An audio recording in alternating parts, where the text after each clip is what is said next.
Hey everybody, it's Chris Small, the Unconventional Attorney. Today I want to talk to you about a ninja tip for finding law firm marketing ideas. Before I get to that though, I want to remind you, if you're not subscribed to the world's greatest law firm owner newsletter of all time, you can subscribe by going to theunconventionalattorney.com/newsletter. All right, so today's tip comes from a conversation. So one of the reasons I sort of call myself the Unconventional Attorney, and I gave myself that name, although other people have given it, have agreed. Not that it matters. Not that I'm worried about it. But anyway, one of the things that I really like to do that I've always done for my business is look outside of the legal profession for marketing ideas, for marketing strategies, for the way to do things. You know, one of the ways that I got sort of into the internet marketing game with my law firm was I really sort of just became an internet marketer. I started creating blog farms and doing all kinds of weird things back in the day.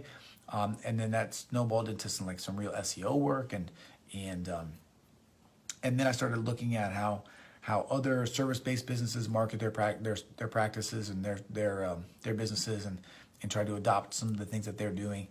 Then I looked to a new internet marketing fad called intent-based branding, which is basically what I'm doing right now, and applied that to my business. And I'm always on the lookout for other people that are doing great business. And when I see those people, I will often just try to talk to them. Okay. So by the way, we are inside of the ninja tip right now, and I did that today. There's someone that I'm friends with on Facebook. They own a very, very successful roofing company. Okay, they're in Texas. They're in Texas, and I reached out to her and I said, hey, can I have 15 minutes of your time? I just want to ask you some questions about your business. You guys look like you're doing really well, and I'm just curious about some of the things that are working for you. I have some very specific questions I want to ask you. It'll only take 15 minutes, and I'll pay you if you want, because your time is valuable. So she got back to me. She was like, of course I'll talk to you. No worries. You don't have to pay me. It's totally fine. And so we hopped on a Zoom call this morning, and we actually ended up talking for about 30 minutes or so. And she gave me some ideas for marketing my law firm that I have never heard before, but that are crazy good. And I can't wait to start to implement them and share them, by the way, with my people. And if you're my people, you know who you are. If you want to be one of my people, send me a message. I'll tell you how to become one. But you know, what people are doing in other industries will work for law firms. We are just a service-based business, just like everybody else, just like auto mechanics, just like roofers, just like dentists, just like I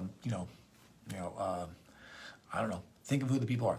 The reason why I like roofers, by the way, and the reason when I say dentists, I want to walk that back a little bit. Depending on what you do for your law firm, you want to try to find service-based businesses that have similar business cycles to you. Okay. One of the reasons why I like roofers is because they typically will do one big job for someone, and they may not have to come back to them for 5-10 years, right? Until they need a new roof. Dentists are like accountants who I love and am insanely jealous of, because they have recurring business. Same with auto mechanics, really. You know, you're changing your oil every 3,000 miles. You get enough people coming in, you're just cycling through. You're just doing well if you provide a good service. Same with accountants. Same with dentists. But roofers are a little bit different. You know, plumbers can be a little bit different, right? You may have just one-off projects. So that's sort of a digression. But when you're thinking about people that you want to talk to, people that you want to get ideas from, remember that there are different businesses have sort of different value structures, and they sort of make their money in different ways. But if you see someone around on the street, in your Facebook group, on social media, that's doing well, and you're curious about what they're doing, you should just ask them. A lot of times they will tell you, and you can get some real gold. And I literally did today this. She told me about this idea, this direct mail idea that was bananas, bonkers. I had never even thought of it before, but it's so good. It is so good. So anyway,